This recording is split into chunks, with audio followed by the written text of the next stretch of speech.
أعوذ بالله من الشيطان الرجيم بسم الله الرحمن الرحيم رب اشرح لي صدري ويسر لي أمري واحلل عقدة من لساني يفقه قولي ربنا زدنا علما اللهم فقهنا في الدين إن الله لا يحب من كان مختالا فخورا کہ یقیناً اللہ تعالیٰ تکبر کرنے والوں کو اور شیخی خوروں کو پسند نہیں کرتے. یعنی جو بہت پراؤڈ فخوراً ہوتا ہے، یہ اصل میں مبالغہ ہے، اس کے اندر ایگزیجریشن ہے کہ بہت زیادہ وہ فخر کرتے ہیں، پراؤڈ فیل کرتے ہیں. اس طرح کے لوگوں کو اللہ تعالیٰ پسند نہیں کرتے، تکبر کرنے والے اور پراؤڈ والوں کو. حب العالم کلہ، حبہ کہتے ہیں ایک دم سے کھڑے ہونے کو، لیکن اس ورڈ کے اندر جو ہے نا تیزی موجود ہوتی ہے، کہ جیسے انسان سو کے جاگتا ہے تو سم ٹائمز کیا ہوتا ہے، انسان 2-4 منٹ ایسے بستر کے اوپر لیٹا رہتا ہے. اس طرح سے نہیں، جیسے ہی آپ کی آنکھ کھلے آپ فوراً سے جاگیں اور کھڑے ہو جائیں، اور جو بھی آپ نے اس کے بعد کرنا ہے کریں. تو پھر اس کے لیے ہم جو فعل استعمال کریں گے وہ حبہ کا ورڈ ہوگا. یعنی اس میں ایک جلدی کی ایک جو عنصر ہے نا وہ موجود ہے اس ورڈ کے اندر. حب العالم کلہ، کہ سارا کا سارا جو عالم ہے، دنیا ہی تمام کی تمام، وہ ایک دم سے مطلب ایک چیز کرنے کے لیے ریڈی ہو گئی ہے. اور وہ کیا کری ہے؟ ضجہ بھی امتیازاتی کا. ضجہ ایکچولی ساؤنڈ کو کہتے ہیں، آوازوں کو کہتے ہیں. جیسے جب خوف میں بہت زیادہ آوازیں ہوں، یا جیسے تالی کی آوازوں کو کہا جاتا ہے، اس کے لیے بھی یہ ضجہ کا ورڈ یوز ہوتا ہے. اور جو ڈر کی وجہ سے، اچھا خوف والی آواز تو میں نے بتا دی، مشقت کی وجہ سے جو بہت زیادہ ساؤنڈز آتی ہیں اکٹھی لوگوں کی، وہ بھی اس ضجہ کے اندر استعمال ہوتا ہے. تو ضجہ ایکچولی بہت زیادہ گونج اور بہت زیادہ ساؤنڈز کو کہا جاتا ہے. تو اس کا یعنی یہ کہنے کا مطلب ہے کہ تمام کے لوگ، تمام کے تمام دنیا کے لوگ جو ہیں وہ بول رہے ہیں آپ کے امتیازات کے بارے میں، یعنی آپ کی جو بھی ایکسلنس ہے، جو بھی آپ کے کاموں کی تعریف ہے، اس کے بارے میں لوگ بولنا شروع ہو گئے ہیں ضجہ کی سینس میں. وَتَكَلَّمَ عَنْ إِنْجَازَاتِكَ، انجازات آپ کی اچیومنٹ، اور لوگ آپ کی اچیومنٹ کے بارے میں باتیں کریں. یعنی ہر جگہ ایک انسان کے چرچے ہو رہے ہیں، اس کی بات ہو رہی ہے. لیکن ربک لا یحبک، لیکن تمہارا رب تمہیں پسند نہیں کرتا. یعنی اگر انسان کے اندر یہ دو کوالٹیز ہیں، مختال والی بھی اور فخور والی بھی، اور اس کے پلس وہ بہت زیادہ شہرت بھی اس کی ہے، اور لوگ اس کو بہت پسند کر رہے ہیں، اس کے امتیازات، اس کی جو ایکسلنس ہے اس کے بارے میں باتیں کر رہے ہیں، اس کی اچیومنٹس کے بارے میں باتیں کر رہے ہیں، لیکن اس کے اندر یہ دو نیگیٹو صلاحیتیں تو نہیں کہہ سکتے ہم، اس کو ہم کہہ سکتے ہیں کوالٹیز ہیں موجود اس کے اندر. تو پھر اللہ تعالیٰ اس کو پسند نہیں کرتے. الذین یبخلون ویأمرون الناس بالبخل، جو لوگ خود بخیلی کرتے ہیں اور دوسروں کو بھی بخیلی کرنے کے لیے کہتے ہیں. یأمرون یعنی انہیں آرڈر کرتے ہیں. ای یحبون الناس علیہ، یحبون ہوتا ہے پرووک کرنا، حث یعنی ایک بندے کو اس چیز کے اوپر آمادہ کرنا کہ وہ بھی بخل کرے، کہ وہ بھی کنجوسی کرے. تو یعنی وہ کیا کہ لوگوں کو وہ اس چیز کو کرنے کے لیے پرووک کر رہے ہیں. وَهَذَا أَشَدُّ الْبُخْلِ، اور یہ بہت ہی شدید بخل ہے. یعنی ایک انسان، کیونکہ بخل ایک ایسی چیز ہے جس کو انسان لوگوں کے سامنے ظاہر نہیں کرنا چاہتا. یہ ایک ہر انسان کو پتا ہے کہ جو بخیلی ہے، کوئی یہ خود نہیں کہتا کہ میں بہت بخیل ہوں اور اس کے اوپر وہ فخر محسوس کرے. تو آپ جب لوگوں کو اس کے بارے میں بتا رہے ہیں کہ نہیں بھائی بخل کرنے کی لوگوں کو ترغیب دے رہے ہیں، تو اس کا مطلب ہے کہ آپ نے اس کو بڑی اچھی صفت سمجھا ہے بخل کو. تو یہ بہت ہی شدید ہو گیا ہے کہ جب آپ خود بھی کر رہے ہیں اور آپ لوگوں کو بھی اس کا جو ہے وہ آرڈر کر رہے ہیں، کہنے کے لیے کر رہے ہیں. وَهَؤُلَاءِ هُمُ الْمُنَافِقُونَ، اور یہ جو ہے یہ منافق لوگوں کے اندر بات ہو رہی ہے یہاں پر. وَيَحْتَمِلُ أَنْ يُرَادُ بِهِ كِتْمَانُ التَّوْرَاةِ بِمَا فِيهَا مِنْ صِفَةِ النَّبِيِّ صلی اللہ علیہ وسلم. اور احتمال کیا جاتا ہے، اب یہ جو بات یہاں پر لے کے آ رہے ہیں، ظاہر ہے ان کے پاس کوئی اس آیت کی خاص بارے میں کوئی نالج ہے جس کی وجہ سے یہ بات لے کے آ رہے ہیں کہ ہو سکتا ہے، احتمال ہے کہ اس سے مراد کتمان التورات بھی ہو، یعنی تورات کو چھپانے والے لوگ بھی اس میں شامل ہوں، کہ اس میں جو نبی صلی اللہ علیہ وسلم کی صفات موجود تھیں ان کو ہائڈ کر رہے تھے، جس طرح یہودی ہیں تو ان کی بھی بات اس کے اندر شامل ہو سکتی ہے، کہ پہلے انہوں نے منافقین کی بات کی اور دوسرے نمبر پہ اب وہ ظاہر ہے یہود کی بات کر رہے ہیں، کیونکہ تورات کا علم تو انہی کے پاس تھا جو وہ چھپانے والے لوگ تھے اور نبی صلی اللہ علیہ وسلم کی صفات وہ نہیں بتا رہے تھے۔ وعلى هذا يكون المراد هنا اليهود، اور اگر اس سیکنڈ والی مطلب کو لیا جائے، یعنی کتمان التورات کو لیا جائے، تو على هذا تو اس بیس کے اوپر جو مراد ہے یہاں پر بخل والی، وہ کیا ہے؟ وہ یہودی ہیں، یعنی اس سے مراد یہود ہیں۔ وهو المأثور عن ابن عباس، اور یہی بات جو ہے وہ مأثور ہے، یعنی ابن عباس رضی اللہ عنہ سے بھی یہ بات ثابت ہے، یعنی ان سے بھی روایت ملتی ہے ہمیں اس طرح کی۔ اور جیسا کہ ہمیں پتہ ہے کہ ابن عباس رضی اللہ عنہما جو ہیں وہ حبر الامہ ان کو کہا جاتا ہے، حبر بولتے ہیں سیاہی کو، اور امہ نبی صلی اللہ علیہ وسلم کی امہ، یعنی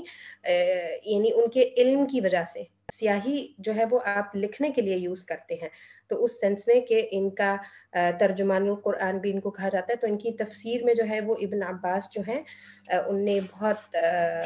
جیسے ابو ہریرہ رضی اللہ عنہ کا جیسے ہی نام آتا ہے ہمیں پتہ چلتا ہے ہاں جی ان کے ساتھ روایات حدیث بہت زیادہ منسلک ہے، تو اسی طرح ابن عباس کے ساتھ جو ہے وہ قرآن کی تفسیر کے حوالے سے ان کا بہت نام ہے۔ تو یہاں پر اب دوسرا جو معنی یہاں پر انہوں نے دیا ہے یہود کے حوالے سے، ان کی سینس میں یہ کہہ رہے ہیں کہ یہاں پر وہ لوگ مراد ہیں۔ اور جیسے ہے نا اس آیت کو اگر ہم آگے دیکھیں تو وَيَكْتُمُونَ مَا آتَاهُمُ اللَّهُ مِنْ فَضْلِهِ، کہ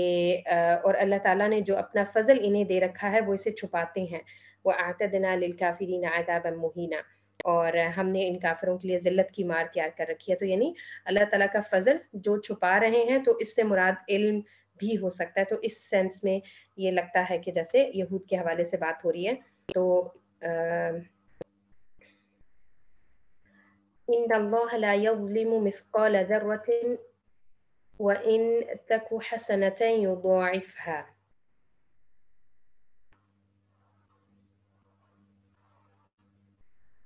بے شک اللہ تعالیٰ ایک ذرہ برابر ظلم نہیں کرتا، اور اگر نیکی ہو تو اسے دگنی کر دیتا ہے۔ قال قتادہ رحمہ اللہ کہتے ہیں کہ لأن تفضل حسناتی ما يزن ذرة احب الی من الدنیا وما فیہا، کہتے ہیں کہ جو میری جو نیکیاں ہیں، یہاں پر قتادہ اپنی نیکیوں کی بارے میں بات کر رہے ہیں کہ ان کی جو فضیلت ہے، میری نیکیوں کی جو فضیلت ہے، ما یزن ذرة، یزن ہوتا ہے وزن ہونا ان کا، ذرة بہت ہی چھوٹا سا، یعنی ذرہ جو ہے وہ ایک بہت ہی اسمال ایلیمنٹ کو کہا جاتا ہے، جیسے ایٹم ہم بولتے ہیں نا، تو مطلب ایک بہت ہی کم وزن کی چیز ہوگی میری نیکیوں میں سے، وہ افضل ہے، اس کو میں بہت بہترین سمجھتا ہوں۔ احب الی من الدنیا، وہ مجھے محبوب ہے دنیا، وما فیہا، اور اس کے اندر جو کچھ بھی ہے اس سے، دنیا وما فیہا یعنی پوری دنیا اور دنیا کے اندر تمام جو چیزیں موجود ہیں ان سب سے زیادہ محبوب قتادہ کیا کہتے ہیں کہ میری وہ ایک ذرہ برابر نیکی ہے، کیونکہ اس آیت کے حوالے سے کہ اللہ تعالیٰ اس نیکی کو یضاعفھا بڑھاتے رہتے ہیں۔ وَإِن تَكُ حَسَنَةً یضاعفھا، اور اگر نیکی ہو تو اسے دگنی کر دیتا ہے۔ من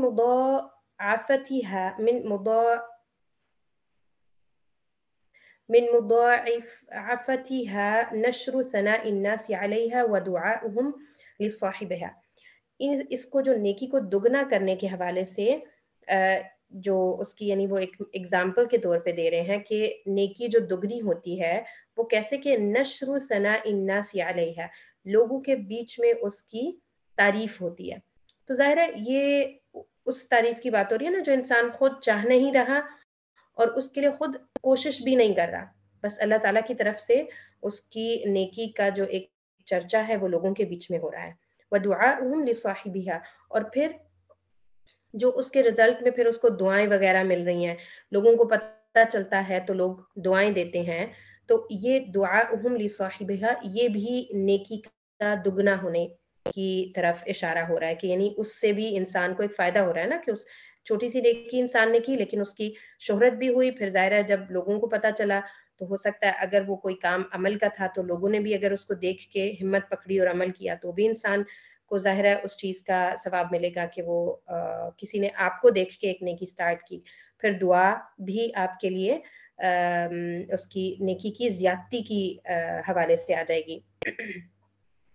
یضاعفها الى کم، یعنی اضافہ ہوگا کتنا،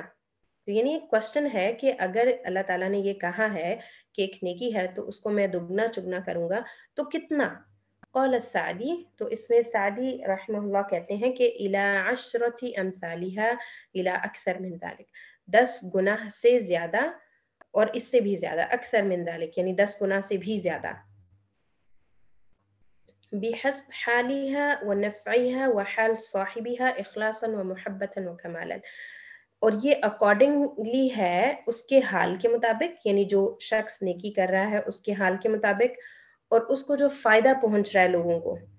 یعنی اس نیکی سے جن جن لوگوں کو فائدہ پہنچ رہا ہے اس کی اکارڈنگلی حال صاحبیہ لوگوں کے حال، جو نیکی کرنے والا ہے اس کے حال کے مطابق جو اس کا اخلاص ہے، محبت ہے اور کمال ہے، تو ان چیزوں کے اوپر جو نیکی کا دگنا چگنا ہونا ہے وہ ڈیپینڈ کرتا ہے کہ ہماری محبت اللہ تعالیٰ سے کتنی ہے، ہمارا اخلاص جو ہے وہ اس نیکی میں اللہ تعالیٰ کے لیے نیت کتنی پیور رکھی ہوئی ہے، اور کمال، یعنی کمال ہوتا ہے نا کہ ایکسلنس، کہ ایک کام کو بس کر لیا جائے اور ایک کام کو بہت اچھے طریقے سے کیا جائے، تو ظاہر ہے ان چیزوں پہ بھی ڈیپینڈ کرے گا جو نیکی کا دگنا ہونا ہے، اجر کا دگنا ہونا ہے۔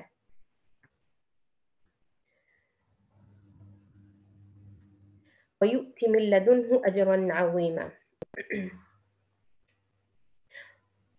اور خاص اسے اپنے پاس سے بہت بڑا ثواب دیتا ہے۔ قال ابن عطیہ کہتے ہیں اللہ اذا من بتفضلہ بلغ بعبدہ الغایہ، کہ جب اللہ تعالیٰ کسی بھی چیز کو احسان کرتے ہیں اور اس کو فضیلت کرتے ہیں، یعنی اس کو بہت ترجیح کی سینس میں رکھتے ہیں کسی بھی ایک چیز کو، تو اس کے بعد وہ کیا کہتے ہیں کہ عبد کو اس کی غایہ مل گئی، غایہ ہوتی ہے اس کا جو ایم ہوتا ہے وہ اس بندے کو مل گیا، جیسے اس آیت کے اندر آتا ہے نا کہ وہ یؤتی من لدنہ اجرا عظیما، تو یہ اللہ تعالیٰ کہہ رہے ہیں نا میرے پاس سے، تو من لدنہ، تو اس سینس میں وہ کہہ رہے ہیں کہ اب عبد کو یعنی جو غلام ہے اس کو اس کا ایم حاصل ہو گیا، اس کو اس کا اپنا مقصد جو ہے وہ مل گیا جب اس کو یہ والا درجہ مل گیا اجر کے حوالے سے۔ فَكَيْفَ إِذَا جِئْنَا مِنْ كُلِّ أُمَّةٍ بِشَهِيدٍ، بس کیا حال ہوگا جس وقت ہر امت میں سے ایک گواہ ہم لائیں گے۔ بکا شہید ہونا، یعنی جو گواہ ہے، شہید گواہ کو بولتے ہیں، اردو میں ہم شہید ڈفرینٹ سینس میں یوز کرتے ہیں، اور عربی میں اس کے لیے جو ورڈ یوز ہوتا ہے وہ استشہدہ ہوتا ہے، تو لیکن یہاں پر یہ جو شہید عربک والا ہے وہ گواہی کی سینس میں آتا ہے، تو بکا شہید ہونا فماذا عن المشہود علیہم، کہ یہاں پر شہید جو ہیں وہ روئے ہیں۔ اب مجھے اس کو پڑھ کے ایسا محسوس ہوتا ہے کہ جیسے نبی صلی اللہ علیہ وسلم نے شاید اس آیت کو سن کے روئے ہوں گے، کہ یہاں پر ایک تو سنگولر کی بات ہو رہی ہے اور ہر امت میں سے ایک گواہ لے کر آیا جائے گا، تو ظاہر ہے ہر امت کے اوپر جو ہے وہ انبیاء گواہی دیں گے کہ بھئی ہم نے جو اللہ تعالیٰ کی طرف سے پیغام تھا وہ پہنچا دیا، اللہ تعالیٰ کا پوری امانت کے ساتھ ہم نے امت کو پیغام پہنچا دیا۔ نبی صلی اللہ علیہ وسلم ہے یا نبی صلی اللہ علیہ وسلم سے پہلے کے جو انبیاء ہیں، تمام کے تمام انبیاء اپنے امتوں کے اوپر اس طرح سے کہیں گے، تو اس سینس میں مجھے لگتا ہے کہ جیسے نبی صلی اللہ علیہ وسلم یہاں روئے ہوں گے اس آیت کو پڑھ کے، فماذا عن المشہود علیہم، تو یعنی ان کا کیا حال ہونا چاہیے جن کے اوپر گواہی دی جا رہی ہے۔ مشہود جو ہے وہ شہید فاعل ہے اور مشہود مفعول ہے، تو شہید جو ہے وہ کرنے والا ہے، گواہی دینے والا ہے، اور مشہود جن کی گواہی دی جا رہی ہے. تو جیسے نبی صلی اللہ علیہ وسلم کی جو پوری امت ہے وہ مشہود کی کیٹیگری میں آئیں گے، تو یعنی ان کا کیا حال ہونا چاہیے. لا تقربوا الصلاة وأنتم سكارى حتى تعلموا ما تقولون، کہ جب تم نشے میں ہو تو نماز کے قریب مت جاؤ جب تک کہ اپنی بات کو سمجھنے نہ لگو. کم من مصل غافل من سکرت ہواہ، کہ کتنے ہی نماز پڑھنے والے غفلت میں ہوتے ہیں اپنی خواہشات کے نشے میں. اب یہاں اس آیت کے اندر جو سکارا کی بات ہو رہی ہے وہ ایکچول سکارا ہے، یعنی اصلی نشہ، جو آپ شراب یا کوئی بھی ایسی چیز جس کے اندر نشہ موجود ہے آپ نے وہ لیا ہوا ہے اور آپ اپنی سینسز میں نہیں ہیں، آپ اپنی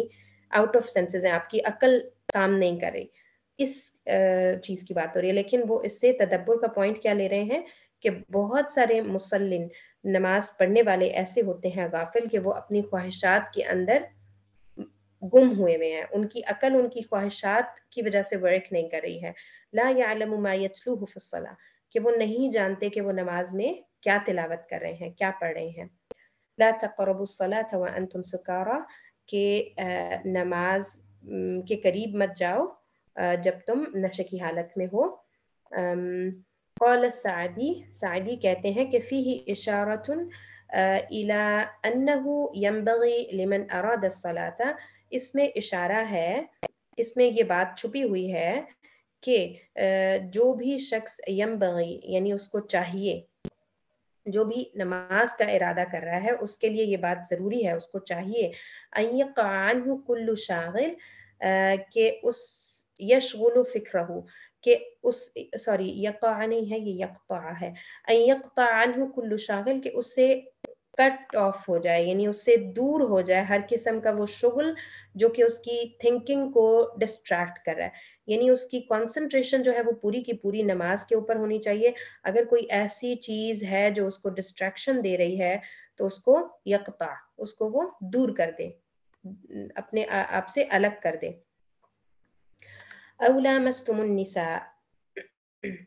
اور جنابت کی حالت میں. أعظم موضع يحتاج إلى التصريح هو موضع الأحكام الشرعية،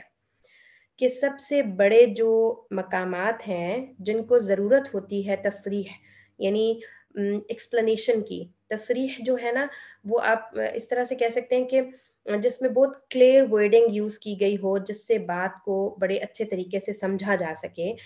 وہ ایسی جگہیں ہیں، سب سے زیادہ جو ایسے پوائنٹس ہیں وہ کون سے ہوتے ہیں جن کے اندر احکام شرعیہ ہوتے ہیں. جب احکامات کی بات ہوتی ہے تو باتوں کو بہت ہی کلیئر اور ٹو دی پوائنٹ ہونے کی ضرورت سب سے زیادہ ہوتی ہے. ٹھیک ہے. وَمَعَ هَذَا كَنَّ الْقُرْآنُ فِيهِ، لیکن اس کے باوجود یہاں پر جو ہے نا یہ جو ورڈ آ رہا ہے أَوْ لَامَسْتُمُ النِّسَاءَ، ادھر قرآن نے ایک یعنی چھپے ہوئے لفظوں میں بات کی ہے، بہت کلیئر کر کے اور تصریح کے ساتھ بات نہیں کی. فَحَافِظْ عَلَى رُقِيِّ كَلِمَاتِكَ فِي جَمِيعِ أَحْوَالِكَ، تو اب وہ ہمیں کیا نصیحت کریں کہ آپ حفاظت کریں اپنے تمام جو الفاظ اور ورڈز ہیں ان کا، اپنے تمام احوال میں، ہر قسم کی سچویشن میں آپ اپنے جو ورڈز ہیں ان کو بہت زیادہ دھیان سے، بہت حفاظت کے ساتھ جو ہے وہ ان کو استعمال کریں. وَكَفَى بِاللَّهِ وَلِيًّا، اور اللہ تعالیٰ جو ہے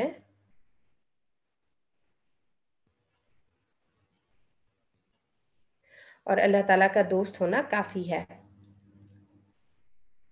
ولی ایکچولی دوست کو کہتے ہیں لیکن بہت گہرے دوست کو کہتے ہیں. جیسے ہمیں بہت جگہوں کے اوپر قرآن میں بھی آتا ہے نا کہ اولیاء نہیں بنانا چاہیے ہمیں مسلمانوں کے علاوہ کسی بھی اور لوگوں کو، کسی بھی اور ریلیجن کے لوگوں کو اولیاء نہیں بنانا چاہیے. تو اس میں بھی یہی چیز ہوتی ہے کہ بہت گہری دوستی ان سے نہیں رکھ سکتے. نہیں تو ظاہر ہے جو معاملات ہیں اور جو ایک نارمل سلام دعا ہوتی ہے آپ کی، اٹھنا بیٹھنا ہوتا ہے وہ آپ رکھ سکتے ہیں، لیکن ولی جو ہے نا، ولی بہت ہی گہرے قسم کے دوست کو کہا جاتا ہے، وَكَفَى بِاللَّهِ وَلِيًّا، تو اللہ تعالیٰ اپنے جو ولی ہیں، دوست ہیں، ان کے لیے وہ کافی ہے۔ تو پھر ظاہر ہے اللہ تعالیٰ کا ولی بننے کے لیے ہر مسلمان جو ہے وہ اللہ تعالیٰ کا ولی نہیں ہوتا، اس کے لیے آپ کو کوشش اور محنت کرنی پڑتی ہے اولیاء کی کیٹیگری میں آنے کے لیے۔ اذا تخلى الناس عنك في كربك، اگر لوگوں نے تمہیں اکیلا چھوڑ دیا ہے تمہارے کرب میں، تکلیف میں، فاعلم ان اللہ یرید ان یتولاک، تو جان لو کہ اللہ تعالیٰ چاہتا ہے کہ وہ تمہیں اپنا یتولاک، تمہارا جو ہے وہ ولی ہو جائے اس ٹائم۔ الم تر الی الذین یزکون انفسهم بل اللہ یزکی من یشاء، کیا آپ نے انہیں نہیں دیکھا جو اپنی پاکیزگی اور ستائش خود کرتے ہیں، بلکہ اللہ تعالیٰ جسے چاہے پاکیزہ کرتا ہے، یعنی اپنی وہ ہر ٹائم تعریفیں اور پاکیزگی جو ہے وہ بیان کرتے رہتے ہیں۔ ایسے لوگ کیا تم نے ایسے لوگوں کو نہیں دیکھا؟ بلکہ اللہ تعالیٰ جسے چاہتا ہے وہ خود پاک کر لیتا ہے، پاکیزہ کر لیتا ہے۔ یزکیک اللہ وینشر لک ذکر الحسن بقدر ما تقاوم تزکیت نفسک و مدحها، کہ اللہ تعالیٰ تمہیں پاک کر لیتا ہے اور تمہاری نشر یعنی پھیلا دینا ذکر کو، اچھے ذکر کو، یہ کتنا ہوتا ہے؟ یہ اس کے مطابق ہے، بقدر، اتنے حساب میں یہ سارے کام ہوتے ہیں اللہ تعالیٰ کی طرف سے، ما تقاوم تزکیت نفسک و مدحها، جو کہ تقاوم بولتے ہیں ریزسٹ کرنے کو، جتنا آپ ریزسٹ کرتے ہیں اپنے تزکیے کو، اپنی نفس کے اور اپنی تعریفوں کو، یعنی جتنی آپ اپنی تعریفیں نہیں کریں گے، جتنا آپ اپنے نفس کا جو تزکیہ ہے اور اچھائیاں بیان کرتے رہنا ہر وقت وہ اپنے آپ کا نہیں کریں گے، اتنا اللہ تعالیٰ جو ہے وہ آپ کے ذکر الحسن کو، اچھا جو ذکر ہے اس کو آپ کے کو لوگوں کے بیچ میں نشر کریں گے۔ بل اللہ یزکی من یشاء، بلکہ اللہ تعالیٰ جسے چاہے پاکیزہ کرتا ہے۔ إن لم يكن تزكيتك من رب الأرض والسماء فلن ينفعك عن الناس تزكية ولا ثناء، اگر نہیں ہوا تمہارا تزکیہ یعنی تمہاری جو پاکیزگی بیان ہے اور اچھائی بیان کی ہوئی ہے، یہ اللہ تعالیٰ کی طرف سے نہیں ہوئی، یعنی رب الارض والسماء یعنی زمین اور آسمان کے رب نے یہ نہیں کیا، تو تمہیں کوئی فائدہ نہیں دے گا لوگوں کا تمہارے لیے اچھائی بیان کرنا، تمہاری تعریفیں بیان کرنا، یہ سب چیزیں تمہیں فائدہ نہیں دیں گی۔ أَلَمْ تَرَ إِلَى الَّذِينَ يُزَكُّونَ أَنفُسَهُم بَلِ اللَّهُ يُزَكِّي مَن يَشَاءُ وَلَا يُظْلَمُونَ فَتِيلًا، کیا آپ نے انہیں نہیں دیکھا جو اپنی پاکیزگی اور ستائش خود کرتے ہیں، بلکہ اللہ تعالیٰ جسے چاہے پاکیزہ کرتا ہے، کسی پر ایک دھاگے کے برابر بھی ظلم نہیں کیا جائے گا۔ یہاں پر یہ جو فتیلہ کا ورڈ آیا ہے، یہ جو فتیلہ بولتے ہیں جو کھجور کے اوپر، کھجور کی گٹھلی کے اوپر ایک وہ جھلی ٹائپ سی ہوتی ہے، اس کو فتیلہ کہتے ہیں، یعنی اتنے کے برابر بھی ظلم نہیں ہوگا کسی کے اوپر۔ تزكية النفس عادة يكرهها الله وينفر منها الناس فلم تفعلها، کہ جو تزکیۃ النفس ہے یعنی اپنے آپ کو بہت زیادہ اپنی تعریفیں کرتے رہنا، یہ نارملی اللہ تعالیٰ کو بھی پسند نہیں ہے اور لوگ بھی اس سے بھاگتے ہیں۔ اور آپ دیکھ لیں کہ یہ جب آپ لوگوں کے سامنے بہت زیادہ تعریفیں کریں تو ایسے لوگوں کے بیچ میں بیٹھنا پسند نہیں ہوتا نارملی لوگوں کو۔ اب یہاں پر انہوں نے عادتاً بھی کہا ہے، یعنی ایکسیپشن تو ہر جگہ موجود ہوگی۔ فلم تفعلها، تو تم ان کاموں کو مت کرو، یعنی اپنے آپ کو ہر ٹائم تعریفیں کرتے رہنا، یہ کام آپ نہ کریں۔ ام يحسدون الناس على ما آتاهم الله من فضله، یا یہ لوگوں سے حسد کرتے ہیں اس پر جو اللہ تعالیٰ نے اسے اپنے فضل سے انہیں دیا ہے،